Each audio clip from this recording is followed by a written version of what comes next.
Assalamualaikum warahmatullahi wabarakatuh. Selamat pagi Sobat JDIH Jateng. Ketemu lagi di podcast JDIH Jawa Tengah, tempat ngobrol santai penuh makna. Bersama saya Nuraini Dewi Maharani untuk host pagi hari ini. Sobat JDIH, topik podcast episode kali ini adalah tentang penyelenggaraan pelayanan informasi publik di lingkup Provinsi Jawa Tengah.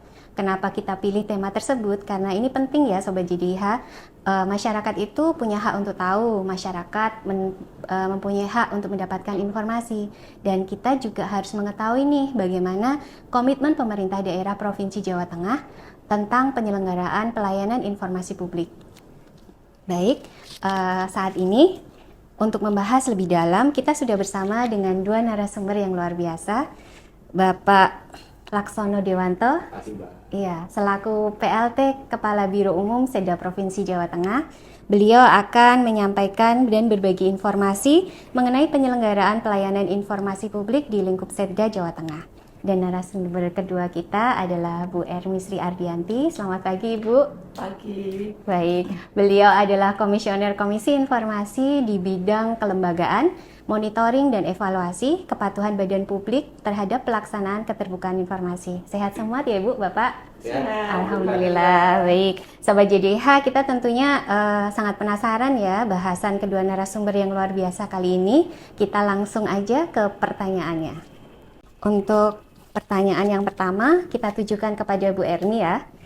Bu Ermi, sebenarnya dalam rangka keterbukaan informasi publik itu, apakah ada pedoman kebijakannya selain Undang-Undang Keterbukaan Informasi Nomor 14 2008, Ibu?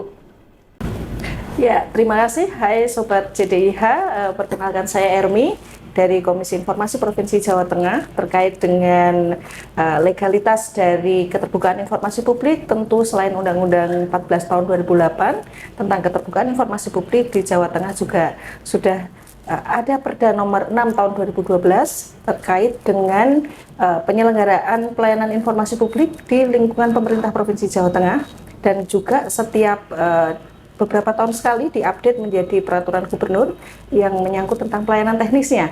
Di Komisi Informasi juga pada saat penyelenggaraan keterbukaan informasi publik mengeluarkan peraturan Komisi Informasi, ada peraturan Komisi Informasi nomor 1 tahun 2010 yang direvisi menjadi Pergi 1 2021 tentang standar layanan informasi publik, dan tentunya sebagai salah satu tugas wewenangnya Komisi Informasi untuk menyelenggarakan menerima tentang sengketa informasi publik juga diatur di dalam Pergi 1 2013. Jadi ini menjamin hak dari setiap warga negara tentunya untuk mewujudkan tujuan Undang-Undang KIP. Ada 6 tujuan Undang-Undang KIP, 4 diantaranya sebenarnya adalah memastikan bahwa setiap warga negara berhak atas akses informasi untuk membuat kebijakan lebih baik.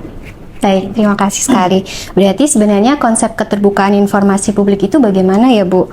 Apakah dulu kan semuanya serba dirahasiakan, kalau sekarang kan harus transparan, semacam itu bagaimana Bu Ermi pandangan Komisi Informasi? Ya, ada sebuah transformasi besar setelah proses reformasi di 1998 yang pertama pada banyak hal dulu informasi semua tertutup. Nah, di Undang-Undang KIP ini sebaliknya.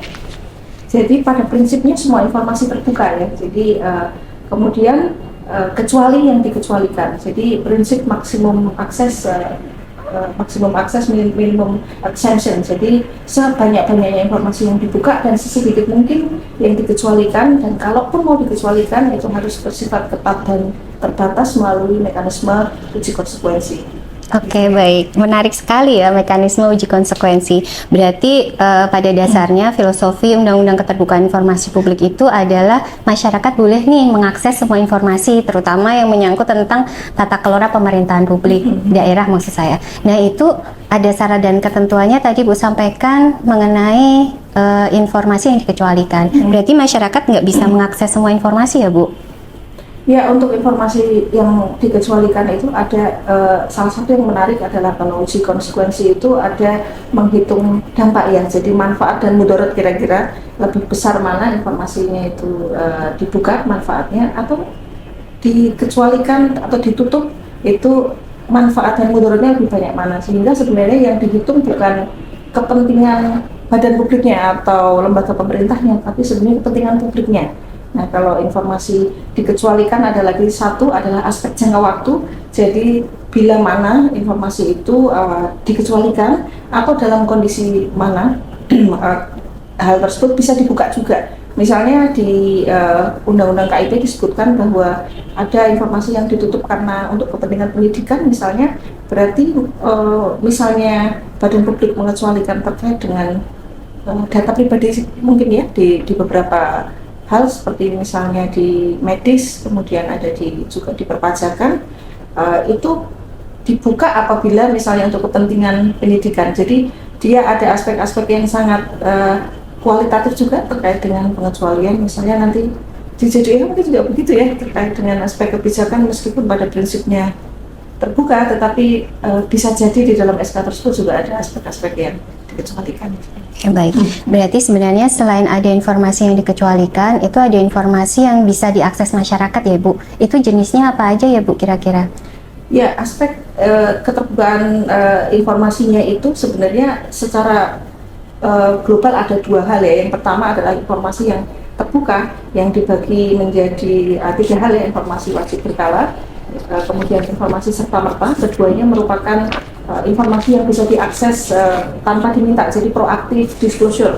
Kalau proaktif disclosure itu biasanya dia ada di website semua ya, karena tanpa permintaan itu harus disediakan. Kemudian yang ketiga adalah informasi tersedia setiap saat yang berdasarkan permintaan. Jadi ini kalau ada masyarakat minta, dipastikan ada informasinya dan diberikan. Semua itu termaktub di dalam dokumen yang disebut sebagai daftar informasi publik yang nanti dipublikasikan setiap tahun oleh badan publik, biasanya di awal-awal. Oke, baik, lengkap sekali ya Sobat JDIH untuk penjelasan Bu Ermi mengenai jenis-jenis informasi yang Sobat JDIH bisa akses tentunya. Kalau masyarakat nih, misalnya Sobat JDIH membutuhkan akses informasi, itu sebenarnya ada mekanisme resmi nggak sih Bu, proses permohonan informasinya ke badan publik? Atau misalnya memang ada nih pejabat yang membidangi untuk pelayanan informasi publik sendiri Bu di badan publik itu? Ya, setiap badan publik punya kewajiban untuk membentuk PPID ya, pejabat mengelola informasi dan dokumentasi. Jadi proses permohonan informasi, proses keberatan itu semua nanti ditangani di badan publik. Kemudian ada syarat-syarat juga yang ada untuk permohonan informasi, yang setidaknya ada tiga ya jenisnya. Yang pertama adalah pemohon perorangan yang syaratnya identitas diri, KTP dan sejenisnya. Dan kemudian pemohon badan publik yang syaratnya adalah akte pendirian dan juga telah terdaftar di Kemenkumham. Kemudian yang ketiga adalah pemohon kelompok orang yang syaratnya adalah KTP dari pemohon dan juga surat kuasa. Jadi memang dibedakan menjadi tiga hal untuk juga dipublikasikan di website atau alat komunikasi dan publikasi yang lain tentang syarat-syarat tersebut, sehingga masyarakat dapat mengakses secara cepat bagaimana caranya mereka mau mohon informasi. Dan itu kita berharap disediakan di semua platform ya, permohonan informasi, nggak cuma harus datang langsung tapi bisa secara elektronik. Online ya berarti ya, bisa dilakukan secara online. Sobat JDIH jangan khawatir jika ingin melakukan permohonan informasi ke salah satu badan publik di Provinsi Jawa Tengah. Websitenya PPID di masing-masing OPD di Provinsi Jawa Tengah itu sudah memiliki website PPID ya Bu ya, berarti mereka menyediakan form permohonan online begitu, sehingga nanti Sobat JDIH misalnya mencari informasi dan tidak ditemukan, bisa melakukan permohonan informasi. Selanjutnya Bu Ermi, ini pertanyaan ke Bu Ermi dulu ya Pak Laksono, nanti bagian PPID Seda setelah ini. Misalnya nih, ada pemohon informasi, memohon informasi yang kebetulan tidak tersedia di website Bu. Mereka sudah mengajukan permohonan informasi secara online dan tidak dijawab. Kemudian setelah tidak dijawab, karena mereka pun sudah membaca bahwa ada periode waktu ya untuk mengajukan proses keberatan, tetap tidak dijawab nih sama badan publiknya. Kemudian mereka melakukan proses pengajuan upaya penyelesaian sengketa informasi. Semacam itu dari pihak Komisi Informasinya bagaimana Ibu untuk menerima terkait permohonan penyelesaian sengketa informasi tersebut? Ya, untuk registrasi permohonan sengketa informasi publik di Komisi Informasi, yang pertama terkait jangka waktu, jadi maksimal 14 hari kerja setelah diterimanya kejawaban atas keberatan dari badan publik atau tidak dijawabnya keberatan dari atasan PPID. Kemudian silakan akses di website kiprovjateng.jateng.prof.go.id untuk melihat tata cara sengketa informasi, sebenarnya bisa juga dengan datang langsung ke kantor Komisi Informasi Provinsi Jawa Tengah di Jalan Terlomba Juang nomor 18 Megasari. Di sana nanti teman-teman kalau sudah mengakses secara online, biasanya banyak dokumen yang diserahkan secara langsung juga atau lewat elektronik juga bisa sebenarnya, dan akan langsung mendapatkan nomor register pendaftaran sengketa. Nanti kita akan memproses untuk pendaftaran sengketa, kemudian akan di analisis terlebih dahulu, kemudian baru diproses untuk penetapan majelis, dan kemudian nanti mulai disidangkan di Komisi Informasi Provinsi Jawa Tengah. Biasanya ada 3 majelis komisioner, nanti akan melalui klarifikasi dan kemudian ditentukan apakah akan melalui proses mediasi atau nanti bisa diberikan untuk masuk ke adjudikasi. Oke, baik Sobat JDIH, ternyata lumayan ya hak kita untuk mendapatkan informasi itu sudah dapat diperoleh oleh masing-masing Sobat JDIH nih. Misalnya nanti mau mengakses informasi, gampang, ternyata sudah ada SOP-nya. Nanti setiap OPD di instansi pemerintah daerah itu sudah menyajikan SOP untuk permohonan informasi publik. Jadi nanti kalau prosesnya sampai dengan sengketa, nanti akan ditangani dengan Bu Ermi. Baik Pak Laksono, kemudian kita beralih untuk pertanyaan ke Bapak. Ini terkait tentang penyelenggaraan pelayanan informasi publik Pak di PPID Setda Jawa Tengah. Bagaimana sih Pak peran Setda Provinsi Jawa Tengah dalam penyelenggaraan pelayanan informasi publik? Ya, prinsipnya sama persis apa yang disampaikan Bu Ermi ya, kami sebagai menyediakan PPID di lingkup Setda, utamanya sebagai leadingnya ada di Biro Umum. Ya, Biro Umum sebagai PPID tentunya bekerja sama dengan 9 biro lainnya. Kami menyediakan informasi-informasi apapun kegiatan yang dilakukan di Setda yang di biro-biro laksanakan itu kami publish, kami masukkan ke dalam PPID, intinya agar masyarakat dapat mengakses atau melihat segala bentuk aktivitas yang dilakukan pemerintah daerah saat ini. Lanjut kedua ya Pak, di era digital seperti ini kan keterbukaan publik menjadi aspek penting Pak. Tentunya ada kebijakan atau strategi dari pemerintah daerah untuk memperkuat peran PPID Pak. Kalau di Setda Jawa Tengah sendiri bagaimana nggih Pak? Terutama terkait koordinasi dengan biro-biro lain. Tadi yang Bapak sampaikan kan Biro Umum sebagai leadingnya PPID di Setda Jawa Tengah. Itu untuk koordinasinya bagaimana ya Pak? Terutama untuk ini Pak, untuk penyediaan informasi supaya update dan terkini. Yang pertama kita berbicara regulasi tadi, sudah disampaikan ada Perda 6 dan kita sudah ada pergubnya. Setelah itu kita juga mengeluarkan SK Sekda. SK Sekda itu SK siapa berbuat apa di biro-biro. Artinya ada narang-narang yang kita kelola, kita koordinir. Artinya mereka setiap saat mengupload gitu ya kegiatan-kegiatan mereka di media mereka PPID.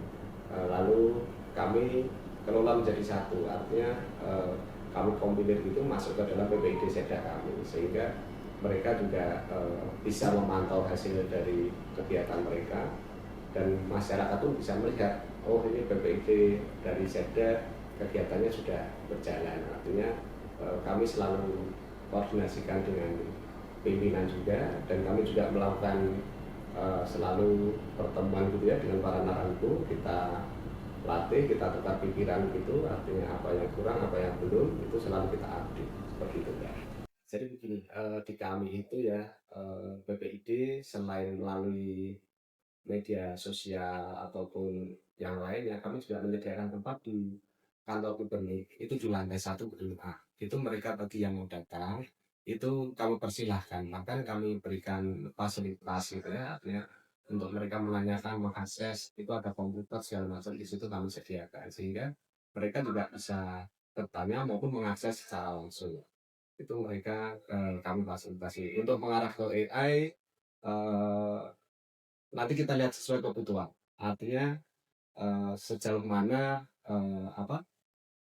kebutuhan masyarakat kepada kita itu pengen dilayani seperti apa. Kalau memang SDM kita nanti kurang ya ada upaya mungkin ke sana. Tapi kalau SDM kita masih mampu ya kita upayakan, kita optimalkan menggunakan SDM Sekda yang ada. Oke, baik. Berarti di lantai 1 gedung A itu ada petugasnya ya, Pak, yang membantu mengarahkan, misalnya nih Sobat JDH ada yang mau Ya. mengakses informasi, begitu ada ya?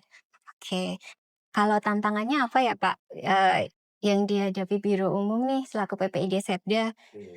terutama sih dalam proses penyelenggaraan pelayanan informasinya, Pak? Ada tantangan atau kendala nggak, Pak? Terus bagaimana solusinya untuk mengatasi itu? Gitu ya. Tentunya hampir sama dengan yang lain, tantangannya adalah waktu. Jadi kalau informasi itu dibutuhkan secara cepat oleh masyarakat, ya bagaimanapun juga kita harus bisa melayani waktu secepat mungkin kita Pak. Kendala yang ada di Brosekda adalah kembali kami sampaikan, kami ada 9 biro. Ya. Sehingga informasi ini kami membutuhkan waktu untuk melakukan konfirmasi dan koordinasi, check and check gitu ya, artinya kebenaran. Sehingga kegiatan itu kami inginnya juga setiap hari ini kegiatan pagi itu siang sudah tampil di layanan PPID kami seperti itu. Nah ini cuman kadang kami butuh waktu untuk berproses, tapi alhamdulillah ya tidak lebih dari 2 hari lah kegiatan ini, 1 hari pun sudah tayang, artinya seperti itu. Jadi memang eh, kendalanya adalah waktu koordinasi, cuman solusinya ya kami upayakan, kami optimalkan saat pras dari teknologi ini kami betul-betul kita manfaatkan sehingga sudah tidak ada rintangan waktu ataupun masalah yang lain untuk muncul sehingga bisa kita antisipasi. Oke, saya tertarik Bapak. Kalau misalnya Bapak sebagai istilahnya leading ya, leading sebagai PPID Setda, itu apakah ada proses monitoring dan evaluasi terkait, untuk menilai kualitas pelayanan informasi publik di Setda Jawa Tengah? Karena kan Bapak ini ya, membawai 9 biro tadi yang Bapak sampaikan. Jadi kami selaku koordinator gitu ya PPID di Biro Umum, kami memang selalu yang pertama kami cek ya, kami cek betul informasi berita itu seperti apa, informasi yang dicari seperti apa gitu. Kegiatan-kegiatan itu kami pastikan semua terkoordinasi. Kami ada teman-teman tim itu ya yang melaksanakan itu. Kadang kita kumpulkan bareng apa sih kekurangannya seperti apa tadi. Lalu kita adakan koreksi internal namanya gitu ya, koreksi internal lalu kita perbaiki, kita berikan yang terbaik lagi supaya kekurangan itu tidak ada. Yang kedua eh, pendampingan dari KIP tentunya, yang ini yang tidak kalah penting. Kami selalu di Monef gitu ya, kekurangan kami seperti apa sehingga eh, ke depan PPID kami selalu menjadi lebih baik. Ini ya, Informatif ya, jadi Pak? kami selain koreksi internal ada pendampingan dari KIP seperti itu. Baik. Oke, baik. Sekarang, untuk saat ini kondisi PPID Setda kategorinya sudah informatif ya, Ibu Erni? Yang Sudah, kemarin? Ya sudah sudah. ya, berdasarkan penilaian Iya, tahun kemarin sudah iya. informatif. Kalau ini harapan di masa mendatang apa Bapak untuk mewujudkan pelayanan informasi publik yang lebih transparan, akuntabel, dan responsif terutama partisipatif juga, sama masyarakat bisa mudah diaksesnya? Ya, tentunya kami kepingin memberikan yang terbaik bagi masyarakat ya.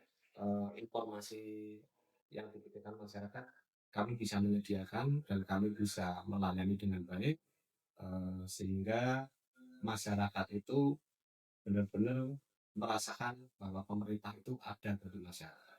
Jadi masyarakat tidak kesulitan, tidak mengalami kebingungan gitu ya. Begitu ada PPID di kami, di Setda atau di instansi manapun, itu bisa melayani kebutuhan mereka dengan baik. Ini di situ. Oke, Bapak saya tertarik nih, beberapa waktu yang lalu kan Pak Ahmad Lutfi telah meresmikan kantor gubernur rumah rakyat, yang mana kantor gubernur diposisikan bukan hanya sebagai pusat administrasi saja sekarang, tetapi juga sebagai rumah bersama, tempat masyarakat bisa menyampaikan aspirasi, mengakses informasi, dan mendapatkan pelayanan informasi publik secara transparan. Kemudian, yang saya tanyakan di sini, bagaimana peran PPID nih dalam mendukung terwujudnya kantor gubernur yang terbuka, transparan, dan partisipatif? Karena kan di Setdanya ada 9 biro ya, Pak. Iya, iya. Proses mekanismenya jika ada masyarakat yang ingin, memohon informasi untuk mendapatkan, informasi mengenai program kinerja atau hal lain di Setda bagaimana ya, Pak? Ya, jadi begini, memang betul Pak Gubernur menginginkan tidak ada jarak antara gubernur dengan rakyatnya. Sehingga di kantor ini dibuatlah rumah rakyat gitu ya. Sebenarnya tidak hanya di Semarang sih, kami juga punya di masing-masing Koramil juga ada. Jadi yang utama di Semarang di lobi gedung A. Sebagai bentuk dukungan PPID, kami jadi satukan tempat itu sehingga teman-teman PPID itu juga punya peran mengawal terkait kegiatan rumah rakyat. Ya, prosesnya sama, artinya masyarakat datang memohon informasi ataupun mereka menyampaikan keinginan, kesahnya seperti apa, itu bisa ditanggapi langsung oleh operator gitu ya, nanti akan langsung dibalas dengan OPD yang bertanggung jawab atau bahkan tidak menutup kemungkinan langsung ditemuin Pak Gubernur kalau Pak Gubernur bisa pada waktu itu ada di tempat sehingga benar-benar kami berusaha menyelesaikan masalah yang ada di masyarakat intinya begitu sehingga bentuk rumah rakyat ini satu bentuk komitmen Pak Gubernur kepada masyarakat Jawa Tengah agar masyarakat Jawa Tengah menjadi lebih baik dengan slogan yang mobile ini. Oke, Sobat JDIH, jika memang Sobat JDIH ingin mengunjungi kantor gubernur sebagai rumah rakyat untuk mengadu, mengeluh kesah, silahkan. Ada jam kerjanya nggak, Pak?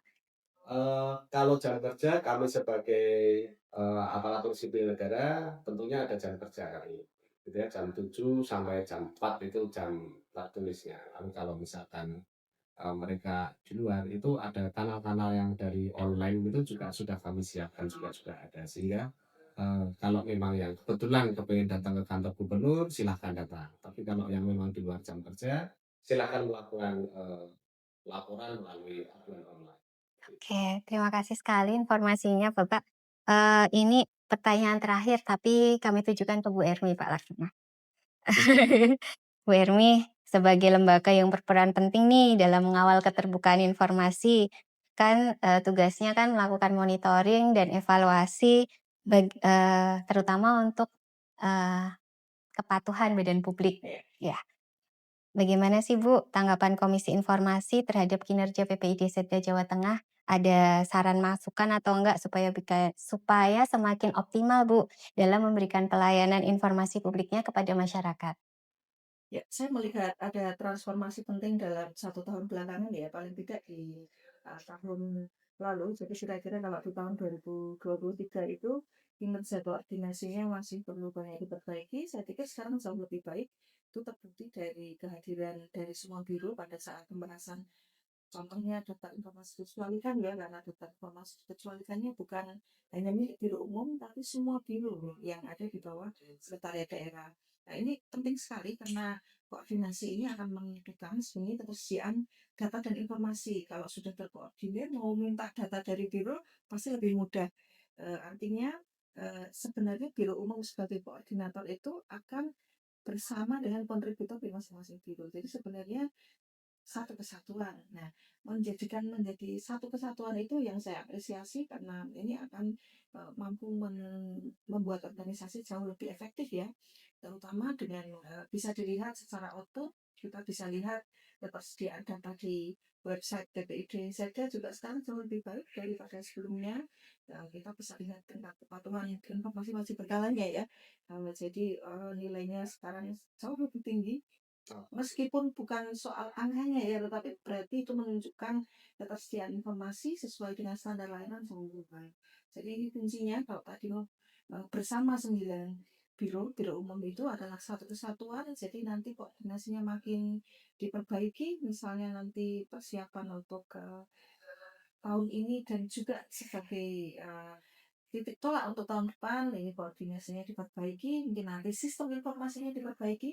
Jadi kalau nanti koordinasi lewat sistem, jadi akan lebih cepat ya. Jadi nanti sarannya begitu, selain soal koordinasi, tetapi secara teknologi teman-teman bisa menjembatani dengan proses sistem informasi antar biro yang dikoordinir di biro umum ya.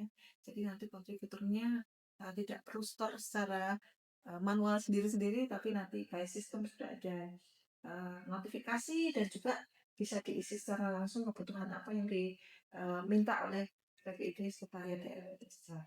Terima kasih sekali Pak Laksono, Bu Ermi atas insight yang sangat bermanfaat sekali di podcast JDIH Jawa Tengah kali ini.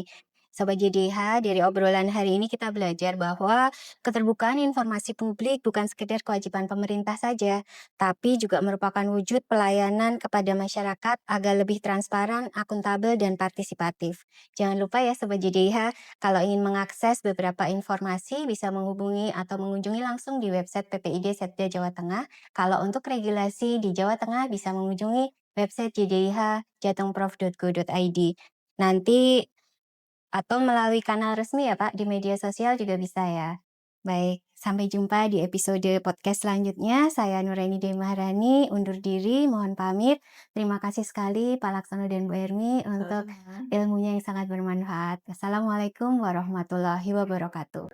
JDIH Provinsi Jawa Tengah, ngayemi lan melayani.